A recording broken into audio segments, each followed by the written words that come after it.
आज की कहानी का शीर्षक है पिता का प्यार। एक बार की बात है, एक बूढ़ा पिता और उसका जवान बेटा टहलने के लिए एक पार्क में गए। बूढ़े पिता ने अपने बेटे से कहा, बेटा मैं थक गया हूँ, थोड़ी देर बैठना चाहता हूँ।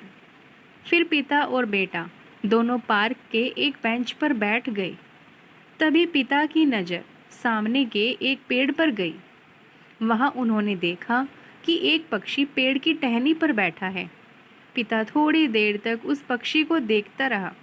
उसके बाद पिता ने अपने बेटे को पेड़ की टहनी पर बैठे उस पक्षी की ओर दिखाकर पूछा, बेटा जो पेड़ की टहनी पर बैठा है वह क्या है? बेटे ने अपने पिता के प्रश्न का उत्तर देते हुए कहा, पिताजी वह तोता है।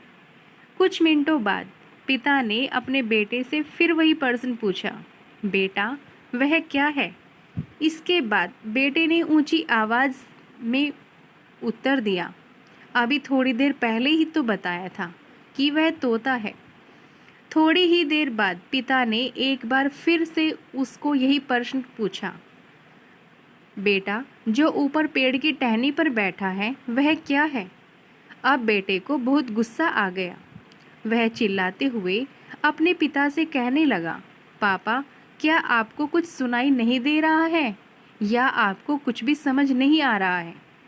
मैं आपको कितनी बार बता चुका हूँ कि वह तोता है, फिर भी आप थोड़ी थोड़ी देर बाद केवल यही प्रश्न पूछे जा रहे हो। आखिर आपको यह जानकर क्या करना है? बेटे की बात सुनकर बूढ़े पिता ने बड़े ही नम्रतापूर्वक और धीमी आवाज में अपने बेटे से कहा, बेटा मालूम है जब तुम 4-5 साल के थे तो तुमने यह सवाल मुझसे 50 बार पूछा था और यह सवाल पूछते वक्त तुम मुझे इतने प्यारे लग रहे थे कि मैं तुम्हारे हर सवाल पर तुम्हारे गाल पर एक किस देता और तुम्हें जवाब देते हुए कहता कि बेटा वह तोता है। दोस्तों यह तो सिर्फ एक कहानी है। वास्तव में कई लोग अपने माता पिता के बूढ़े हो जाने पर उनके साथ अच्छा व्यवहार नहीं करते और उनकी छोटी छोटी गलतियों पर उन पर चिल्लाते हैं और गुस्सा करते हैं।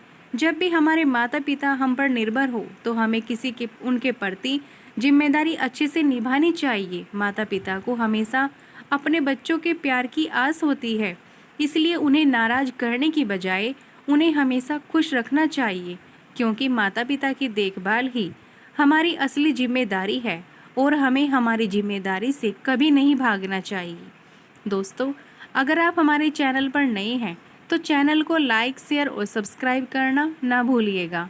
Thanks for watching. बाय।